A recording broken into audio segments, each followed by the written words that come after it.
तर मित्रांनो, मालिकेच्या आजच्या भागात सगळ्यांना ज्याची प्रतीक्षा होती, सगळेजण ज्याची वाट बघत होते, तो क्षण आलेला असतो.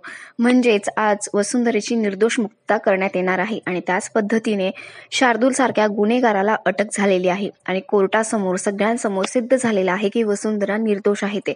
आणि शार्दूल रानडे म्हणजेच लकी हा किती मोठा गुन्हेगार आहे ते, आणि त्याला अटक सुद्धा झालेली असते.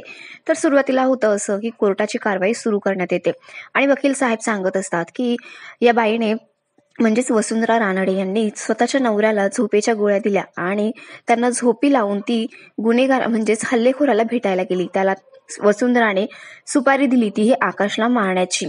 हे सगळं सांगत असताना आता वसुंधरा म्हणते, नाही, मी असं काहीही केलेलं नाहीये. मुळात डॉक्टरांनी त्यांना झोपेच्या गोळ्या घ्यायला लावलेल्याच नव्हत्या, तर मी त्यांना झोपेच्या गोळ्या का देईल?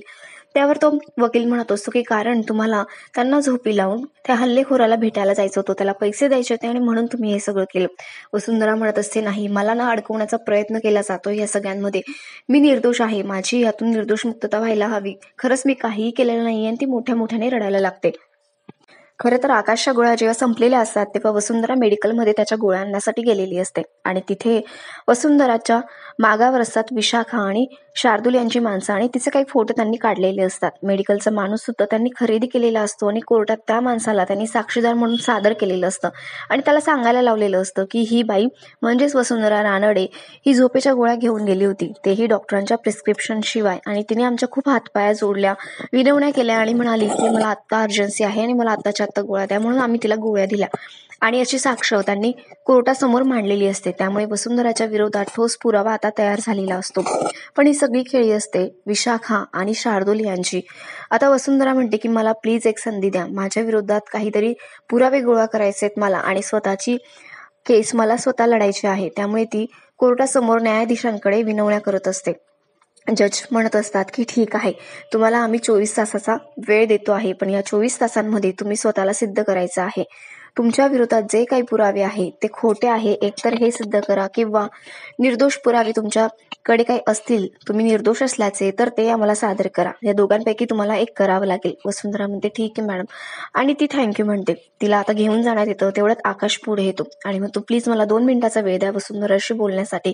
आणि तो वसुंधराला विचारत असतो की नेमकं काय झालंय ते मला तुम्ही प्लीज सांगा. वसुंधरा आता सगळं सांगायला लागते की हल्लेखोराकडे पैसे घेण्यासाठी ती गेलेली होती, देण्यासाठी नाही. खरं तर नर्सरीचं पेमेंट बाकी होतं, बाबांचा फोन आला होता आणि त्यामुळेच त्या रात्री त्या माणसाला ती भेटण्यासाठी गेलेली होती. पण तो माणूस हा असा असेल हे तिला माहिती नव्हतं आणि तिच्या विरोधात असं कटकारस्थान केलं जाईल हे खरंच तिला कळत नव्हतं.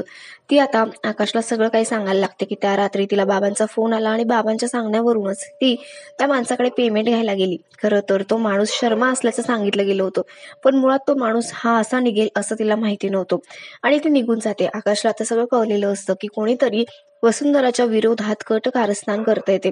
आकाश आता ठरवतो की काहीही करून पुरावे शोधले पाहिजे किंवा हे जे पुरावे आहे ते खोटे पुरावे आहे हे सिद्ध करायला हवं. आता घरी सगळेजण आलेले असतात.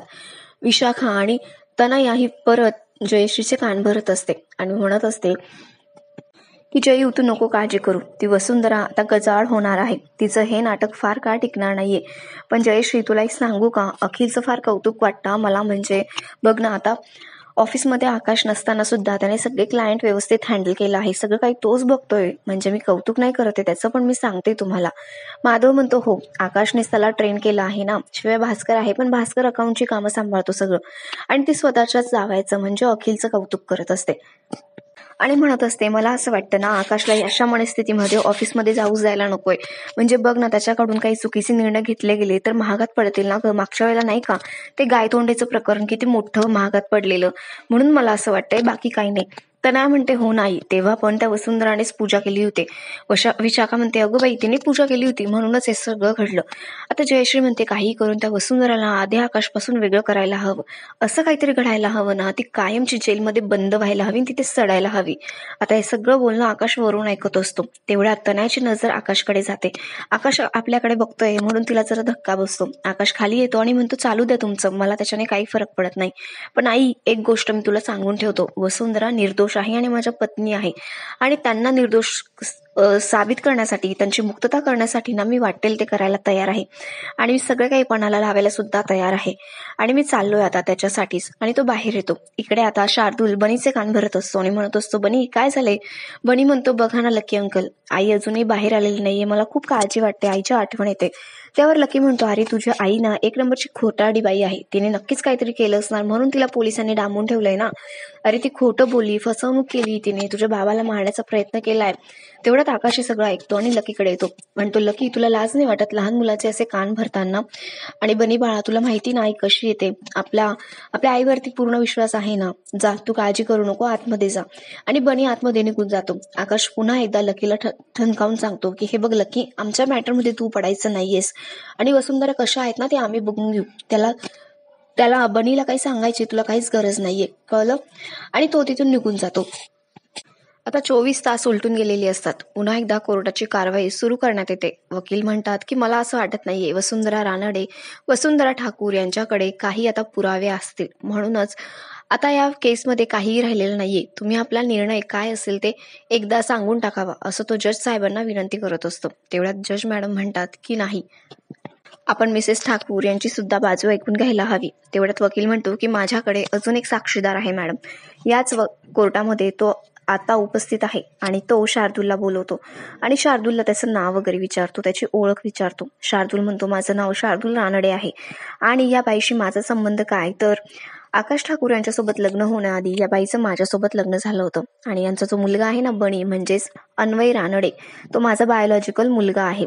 आता वकील साहेब म्हणतात की तुमचं आणि यांचं नातं कसं होतं त्याबद्दल थोडक्यात आम्हाला सांगा. शार्दूल म्हणतो, हो, या बाईने माझा खूप छळ केलाय, वाट लावून टाकली माझ्या आयुष्याची, मला इतका त्रास दिला, माझा जीव नको नकोसा करून टाकला. एवढंच काय, माझ्या आईवडिलांना सुद्धा हिने मॅनिप्युलेट केलं, माझ्यापासून वेगळं केलं आणि माझ्या आईवडिलांनी त्यांच्या सख्या मुलाला म्हणजेच मला घराबाहेर हाकललं, तेही हिच्या सांगण्यावरून. मला नको नको तो त्रास दिला या बाईने. अजून काय बोलायचंय मी? अहो, या बाईने जिवंतपणे माझं श्राद्ध घातलं. ते जाऊ द्या हो, मी सगळं ते विसरलो आता, तो पास्ट होता माझा, मला त्याच्याने काही फरक पडत नाही. पण ह्या बाईने आकाश साहेबांसारख्या चांगल्या भल्या माणसाचं कुटुंब उद्ध्वस्त केलं, त्याच्या कुटुंबियांना त्यांना फसवलं, त्यांच्याशी खोटं बोलून लग्न केलंय आणि यांना ना कठोर ते कठोर शिक्षा व्हायला हवी असं मला वाटतं. कठीण शिक्षा द्या यांना, अजिबात यातून त्यांची सुटका होता कामा नये, असं बोलून तो आता आपलं म्हणणं थांबवत असतो. तेवढ्यात जज म्हणतात की वसुंधरा ठाकूर, तुम्हाला तुमच्या डिफेन्समध्ये काय बोलायचंय का? वसुंधरा म्हणते, हो, या माणसाला मला काही प्रश्न विचारायचे, तुमची अनुमती असावी. आता जज मॅडम सुद्धा म्हणतात, ठीक आहे, तुम्हाला अनुमती आहे. आता वसुंधरा खाली येते आणि शार्दूलला प्रश्न विचारायला लागते. वसुंधरा म्हणते, शार्दूल रानडे, तुमच्या मते आपलं लग्न झाल्यानंतर मी तुमचा छळ केला, म्हणजे नेमकं काय केलं मी तुमच्यासमोर, तुमच्यासोबत जरा खुलासा करून सांगतात का? शार्दूल म्हणतो, हो, तू मला खूप त्रास दिला, छळ केला, अगदी माझा जीव नकोसा करून टाकला होता, काय नको ते केलं माझ्यासोबत तू. आता वसुंधरा म्हणते, हो ना, म्हणजे याचा अर्थ मी मारहाण केली का? आणि पट्ट्याचं वळ सुद्धा तुमच्या पाठीवर, अंगावर उमटवले असतील ना? त्यावर आता शार्दूल म्हणतो, हो, असंख्य पाठीवर वळ होते माझ्या, मला खूप त्रास दिलाय तू, मला तर कधी कधी असं वाटायचं ना की तू मला मारून टाकशील की काय. त्यावर वसुंधरा म्हणते, हो ना, पण त्याच जखमा आणि तेच वळ माझ्या अंगावर कसे काय आहेत मग? तू मला छळलंयस, तू मला त्रास दिलाय आणि तुझ्या पट्ट्याचे वळ अजूनही माझ्या शरीरावर आहेत, त्या जखमा अजूनही विसरलेले नाहीये मी आणि मनावर तर माझ्या खोलवर जखमा झालेल्या आहे आणि जज मॅडम याने मला खूप त्रास दिला आहे.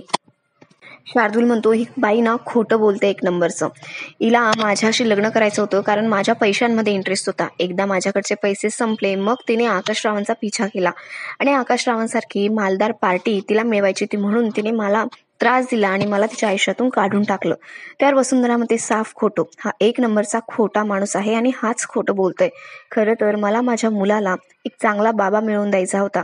आयुष्यभर तुला जे जमलं नसताना शार्दूल, ते आकाश रावांनी करून दाखवलं आहे आणि त्यांना एक चांगला बाबा म्हणून त्यांनी सिद्ध केलेलं आहे. माझ्या मुलाला चांगले वडील मिळावे म्हणून मी आकाशरावांसोबत लग्न केलं.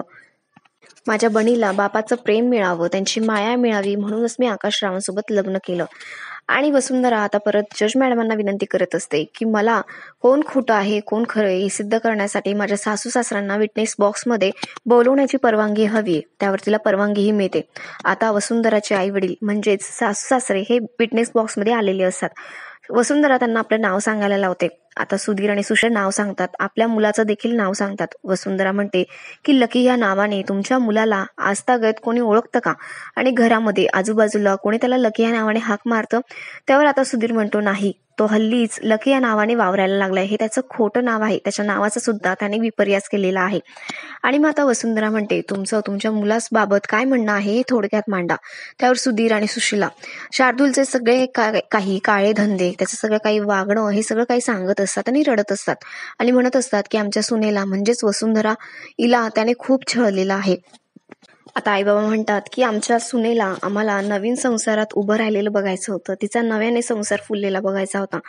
आमच्या मुलाची तिच्याशी अशी वागणूक होती, तो तिच्यावर खूप अत्याचार करायचा. म्हणून एके दिवशी आम्हीच त्याला घराबाहेर काढून दिलं आणि पुन्हा एकदा वसुंधरेचं लग्न लावून देण्याचं ठरवलं होतं. आकाशरावांसारखा चांगला मुलगा शोधूनही आम्हाला सापडला नसता.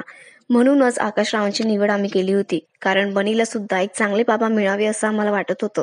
आणि म्हणून नाईलाजाने आम्ही खोटं बोललो आणि आकाशरावांचं स्थळ आम्हाला जाऊ द्यायचं नव्हतं, म्हणून त्यांच्याशी खोटं बोलून आम्ही वसुंधरा आणि त्यांचं लग्न लावून देण्याचा प्रयत्न केला. आम्ही खोटं बोललो त्याबद्दल आम्ही माफी मागतो आणि आम्हाला माफ सुद्धा करा. बाकी यावर आमचं काहीही म्हणणं नाही, पण आम्हाला आमचा मुलगा म्हणण्याची सुद्धा लाज वाटते. तेवढ्यात जयश्री ताडकन उभी राहते आणि म्हणते, खोटं बोलता ही माणसं सुद्धा खोटी आहे आणि वसुंधरा जे काही बोलते ना ते सगळं काही खोटं आहे. पैशाला हापापलेली माणसं आहेत ही. वसुंधराने तर फसवणूक करून माझ्या मुलाशी लग्न केलेलं आहे. तेवढ्यात आता न्यायाधीश म्हणजेच जज मॅडम म्हणतात की तुम्ही आधी शांतपणे बसा बघू, नाहीतर तुमच्यावरती कारवाई करण्यात येईल आणि मध्ये मध्ये कोर्टाच्या कारवाईमध्ये बोलू नका. आणि जयश्रीला खाली बसवण्यात येतं. वसुंधरा म्हणते, आई बाबा तुम्ही येऊ शकतात. सुधीर आणि सुशीला आपल्या जागेवरती जाऊन बसतात. वसुंधरा म्हणते, मॅडम माझ्याकडे अजून काही पुरावे आहेत की शार्दूल रानडे हा माणूस खोटारडा आहे, तो फ्रॉड आहे आणि त्याच्या विरोधात असंख्य अशा पोलीस केसेस सुद्धा आहे आणि त्याचे पुरावे सुद्धा माझ्याकडे आहे. आकाशकडे आता एक फाईल असते, तो ती फाईल वसुंधराकडे देतो. वसुंधरा सुद्धा ते सगळे काही पुरावे जज मॅडमांना दाखवत असते आणि म्हणत असते की माझ्याकडे अजून 2 साक्षीदार आहेत, त्यांना मी सादर करू इच्छिते. मॅडम म्हणतात की परवानगी आहे. त्या दोघा माणसांना वसुंधरा आता विटनेस बॉक्समध्ये बोलवते आणि म्हणते की तुमच्यासोबत काय झालं ना थोडक्यात ते सांगा. ते माणसं आपली ओळख करून देतात आणि शार्दूलने त्यांना कसं फसवलंय ते सांगायला लागतात. एक माणूस म्हणतो की माझ्या मुलीचं लग्न होतं म्हणून मी कर्ज काढलं होतं, पण ह्या माणसाने ती रक्कम 4 महिन्यात चौपट करतो असं सांगितलं आणि माझ्याकडनं सगळी काही रक्कम लुबाडून घेतली आणि परत एक पैसे सुद्धा मला दिली नाही. दुसरा माणूस म्हणतो की हो, माझ्यासोबत तर याने वेगळाच खेळ खेळला. दारूच्या नशेमध्ये माझ्या सगळ्या अकाउंटचे पैसे यांनी ट्रान्सफर करून घेतले. आणि ते दोघंही माणसं आता शार्दूलच्या विरोधात बोलत असतात. वसुंधरा म्हणते, ठीक आहे तुम्ही येऊ शकतात. ती दोघंही माणसं खाली जाऊन बसतात. विशाखा शार्दूलकडे बघायला लागते. वसुंधरा आता जयश्रीला विटनेस बॉक्समध्ये बोलवते आणि म्हणते की जयश्री ठाकूर, तुमच्या मुलाला मनासारखी मुलगी मिळाली नाही, तुम्हाला हवी तशी सून मिळाली नाही, म्हणून तुमचा माझ्यावरती राग आहे का? त्यावर जयश्री म्हणते, हो, कारण तू माझ्या मुलाशी फसवणूक करून लग्न केलेलं आहे. वसुंधरा म्हणते, का? मला आधीच एक मुलगा होता म्हणून तुमचा माझ्यावरती राग आहे. व जयश्री म्हणते, नाही, तुला मुलगा होता याचा राग नाहीये, तर तुझा हेतू मुळात वाईट होता याचा मला राग आहे. तू फसवणूक केली माझ्या मुलाची आणि आमच्या सगळ्या कुटुंबियांची तू फसवणूक केली आहे. वसुंधरा म्हणते, वा, म्हणजे जेव्हा एक पुरुष त्याच्या मुलींना आई मिळावी म्हणून दुसरं लग्न करतो तेव्हा तो स्वार्थी नसतो, पण जेव्हा एक स्त्री आपल्या मुलाला बाबा मिळावा, हक्काचा कोणीतरी प्रेम करणारा माणूस मिळावा म्हणून लग्न करते तेव्हा ती स्वार्थी होते, तेव्हा ती पैशाला हापापलेली बाई असते, असा याचा अर्थ होतो, हो ना? माझ्या बनीला हक्काचा माणूस मिळावा, त्याचा बाबा मिळावा म्हणून मी लग्न केलं. हो, मी बोलले खोटं बोलून मी लग्न केलं, कारण माझ्या बनीच्या आयुष्याचा प्रश्न होता म्हणून तिथे झाले होते मी स्वार्थी. पण तिथेही हा माणूस शार्दूल रानडे नावाचा माणूस मध्ये मध्ये येत होता. तिथेही त्याने मला खूप त्रास दिला आणि छळलं. मला सांगत होता, मला धमकी देत होता की मी सगळं काही खरं आकाशरावांना सांगून टाकेल आणि त्याने तिथेही मला खूप त्रास देण्याचा प्रयत्न केला.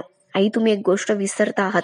जेव्हा तुमच्यावरती वेळ होती, जेव्हा संकट आलं होतं ना, तेव्हा खंबीरपणे तुमच्यासोबत मी उभी होते आणि कुठेही मी कमी पडलेले नाहीये. माझं सुनेचं कर्तव्य प्रत्येक वेळेला मी पार पाडलं आहे. असं काय कमी राहिलं ज्यामुळे तुम्ही माझा इतका रागराग करतात?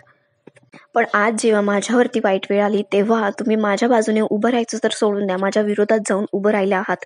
मी एवढं काय कमी केलं तुम्हाला? सांगा ना मला. मी इतकी पण वाईट नाहीये तुम्ही जेवढं वाईट मला समजतात. आणि वसुंधरेचा खूपच मनस्ताप होत असतो. ती खूप रडायला लागलेली असते आणि मोठ्या मोठ्याने ओरडून सगळं काही बोलत असते. तुम्ही मला वाटेल ते बोललात, माझ्या घरातलं मंगळसूत्र ओरबाडून काढून घेतलं, मला घराबाहेर हाकलून दिलं, एवढं सगळं माझ्यासोबत वागलात आणि आज माझ्या विरोधातच परत बोलत आहात. तुम्हाला वाटतं ना एवढी वाईट नाहीये मी. आणि वसुंधरेला खूप त्रास होतो हे सगळं बोलत असताना. तिला चक्कर आलेली असते आणि चक्कर येऊन ती खाली पडणार तेवढ्यात तिथे आकाश येतो, तिला सावरतो, तिला पाणी वगैरे देतो आणि खुर्चीवरती बसवतो. आता आकाश म्हणतो की जज मॅडम, मला प्लीज परवानगी द्यावी माझ्या बायकोच्या वतीने बोलण्याची. मी आकाश ठाकूर, वसुंधरा ठाकूर यांचा नवरा, आणि तुम्ही मला त्यांच्या वतीने बोलण्याची परवानगी द्या प्लीज. त्यावर आता जज मॅडम म्हणतात की तुम्हाला त्यांच्या वतीने बोलता येणार नाही, पण हो तुम्ही साक्ष देऊ शकतात. बोला, तुम्हाला काय बोलायचंय ते. आकाश आणि वसुंधरा आता यांना जरा धीर येतो. आकाश आता बोलायला लागतो आणि म्हणतो की सर्वप्रथम मी सांगू इच्छितो की माझ्या बायकोवरती पूर्ण विश्वास आहे आणि त्या माझ्यावरती हल्ला करू शकतात या गोष्टीवर माझा अजिबात विश्वास नाहीये. मुळात जी बाई स्वतःच्या जीवावरती उदार होऊन मला वाचवू शकते ती मुळात मला माझा जीव घेण्यासाठी का असं करेल या गोष्टीवरती माझा खरंच विश्वास नाहीये. हे ऐकून वसुंधरेला खूप धीर आलेला असतो. आता सुधीर आणि सुशीला सुद्धा यांना खरंच खूप समाधान वाटत असतं की आकाश अशा परिस्थितीमध्ये सुद्धा वसुंधरेच्या बाजूने उभा आहे ते. आता वकील मध्ये सुटतो, उभा राहतो आणि म्हणतो की युअर ऑनर, मला असं वाटतं ना हा फॅमिली ड्रामा सुरू आहे. मुळात ही केस आकाश ठाकूरांवर हल्ला झाला याच्या संदर्भात आहे. मग हा काय फॅमिली ड्रामा सुरू आहे? कोर्टाचा वेळ वाया जातोय. त्यांच्याकडे काही पुरावे असतील तर त्यांना सादर करायला सांगा. आता जज सुद्धा म्हणतात की हो मिस्टर ठाकूर, तुमच्याकडे काही पुरावे आहेत का? त्यावर आता आकाश म्हणतो हो माझ्याकडे पुरावे आहेत. माझ्याकडे एक पुरावा आणि एक साक्षीदार सुद्धा आहे आणि ज्याने हे सिद्ध होतं की वसुंधरा यांचा माझ्यावर झालेल्या हल्ल्याशी काही संबंध नाही. त्या निर्दोष आहेत ते. आणि हे सगळं काही कटकार असताना माझ्या आईने म्हणजेच जयश्री ठाकूर यांनी केलेलं आहे. जयश्री म्हणते, आकाश तू बरा आहेस ना? तू काय बोलतोयस वेड्यासारखं? काहीही नको बोलूस. आणि ती ओरडायला लागते आणि म्हणते की माझा मुलगा काय बोलतोय ना त्याचं त्यालाच कळत नाहीये, हे सगळं खोटं आहे, मी काहीच केलेलं नाहीये. सगळेच जण शॉक होतात की आकाश असं काय बोलतोय तो. आकाश आता एक फाईल घेतो आणि पुरावे सादर करत असतो. आकाश आता पुराव्यांची फाईल पुढे देत असतो आणि म्हणत असतो यात काही फोटो आहेत आणि या फोटोंमध्ये माझी आई झोपेच्या गोळ्या विकत घेताना दिसते. जे आरोप वसुंधरांवर लावण्यात आले त्या सगळ्या काही गोळ्या ना माझ्या आईनेच विकत घेतल्या आहे, वसुंधरांनी नाही. तेवढ्यात जयश्री म्हणते, काय बोलतोयस तू आकाश? आता आकाश म्हणतो की ह्या कोर्टात ना एक माणूस आहे इथे उपस्थित जो त्या मेडिकलमध्ये कामाला आहे आणि तोच माझा साक्षीदार आहे. त्याला मी इथे बोलवण्याची विनंती करतो. आणि त्या माणसाला ते बोलवण्यात येतं. त्या माणसाची ओळख करून देण्यात येते आणि तो माणूस सुद्धा म्हणत असतो की हो या बाईला मी ओळखतो, ही बाई आली होती झोपेच्या गोळ्या घेण्यासाठी. आता जयश्री ताडकन उठून उभी राहते आणि म्हणते, काय बोलतोयस तू खोटारड्या? तुझ्याकडे मी गोळ्या विकत घेण्यासाठी आले होते, पण झोपेच्या नाही, दुसऱ्या गोळ्या घेण्यासाठी आले होते. अरे आकाश, तुझा काहीतरी गैरसमज होतोय. तू का असं स्वतःच्या आईवर घाणेरडे आरोप करतोयस? आणि ह्या माणसावरती तुझा विश्वास आहे, माझ्यावरती नाही. आणि ती खूप मोठ्याने बोलत असते. आता जज मॅडम म्हणतात, तुम्ही शांत व्हा प्लीज, तुम्ही मध्ये मध्ये बोलू नका, नाही तर तुमच्यावरती आम्हाला कारवाई करावी लागेल. आकाश म्हणतो, आई पण ह्या फोटोमध्ये तूच दिसतेस ना गोळ्या घेताना आणि तूच गोळ्या घेतेस. त्यावर जयश्री म्हणते, अरे तुझ्या बाबांच्या आणि माझ्या गोळ्या घेण्यासाठी गेले होते मी, झोपेच्या गोळ्या घेण्यासाठी का जाईल मी? सांग ना मला. आकाश म्हणतो, मला माफ कर आई, पण यात तर तू गोळ्या घेताना दिसते ना. बरं ते जाऊ दे, हा माणूस काय खोटं बोलतोय का? त्यावर जयश्री म्हणते, खोटंच बोलतोय तो, खरं कुठे बोलतोय? आणि तू माझ्यावर विश्वास ठेवायचा सोडून त्याच्यावर का विश्वास ठेवतोय? आकाश म्हणतो, आई मला माफ कर, पण कायदा सगळ्यांसाठी सारखाच असतो. जे पुरावे वसुंधरांच्या विरोधात आहे तेवढेच पुरावे तुझ्या विरोधात सुद्धा आहे. मग कसं ठरवणार कोण खोटं बोलतोय कोण खरं बोलतोय? काय खरं आहे काय खोटं आहे ते? जयश्री म्हणते, ते मला माहिती नाही, पण तुम्ही माझ्यावरती विश्वास ठेवायलाच हवा. मी काहीही केलेलं नाहीये. आणि ती खूप मोठ्याने रडायला लागते.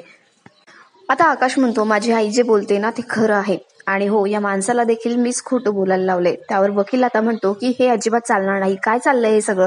आकाश ठाकूर चक्क कोर्टामध्ये खोटं बोलताय आणि कोर्टाचा अपमान करताय आणि वेळ सुद्धा वाया घालवताय. पण आता आकाश म्हणतो, नाही, हे सगळं मी माझी बायको निर्दोष आहे हे सिद्ध करण्यासाठीच केलं, कारण माझ्याकडे दुसरा पर्याय नव्हता.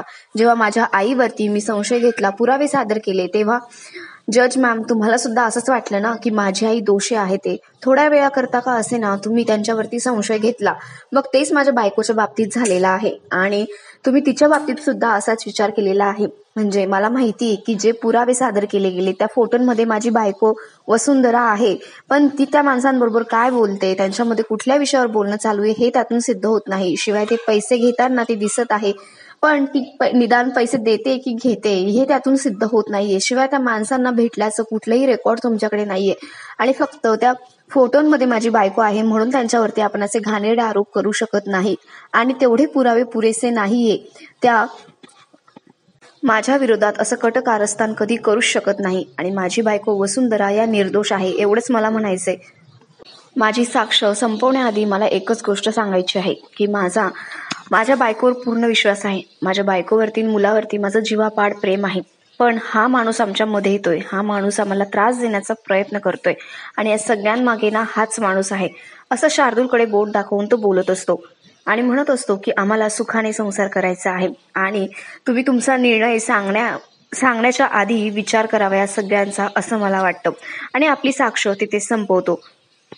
आता जज मॅडम त्यांचा निर्णय सांगत असतात आणि म्हणत असतात की पुरावे जरी सादर केले गेले असले तरी सुद्धा त्या फोटोंवरून असा निष्कर्ष काढता येत नाही की वसुंधरा ह्या पैसे देत आहेत किंवा घेत आहेत ते. आणि हल्लेखोरासोबत जरी सुद्धा त्यांचा व्हिडिओ असला तरी सुद्धा त्या व्हिडिओमध्ये असं सांगण्यात आलेलं नाहीये की त्यांनी कॉन्ट्रॅक्ट दिले असं. म्हणून ठोस पुराव्यांअभावी वसुंधरा ठाकूर यांची निर्दोष मुक्तता करण्यात येत आहे. हे ऐकून सगळ्यांनाच आनंद होतो. म्हणजेच आकाश, त्याच्या आई, वसुंधरांचे आई वडील आणि वसुंधरांना सगळ्यांना खूप आनंद झालेला असतो. मात्र विशाखा आणि शार्दूल तोंडावरच पडलेले असतात. आता जज मॅम म्हणत असतात की पुढील चौकशीसाठी पोलिसांना पुरावे शोधण्यासाठी आम्ही आदेश देत आहोत. तसेच शार्दूल रानडेस म्हणजेच लकी ह्याने आपल्या पत्नीवर अन्याय अत्याचार केले असे निदर्शनास आलेले आहे आणि त्यामुळे पुढील चौकशीसाठी त्याला आम्ही ताब्यात घेत आहोत आणि त्याला शिक्षा सुद्धा केली जाईल. हे सगळं ऐकून आता वसुंधराची जीत झालेली असते आणि तिला खूप आनंद झालेला असतो. शार्दूलला आता पोलीस घेऊन जात असतात. तो खूप तिरस्काराने वसुंधरा आणि आकाशकडे बघत असतो. माधवने जयश्री समोर त्याचं एक खरं रूप आलेलं असतं. सगळेच जण त्याच्याकडे बघत असतात आणि तो आता गजाआड होणार असतो. अखेर वसुंधराची जीत झालेली असते आणि आपला आजचा हा भाग इथेच संपतो.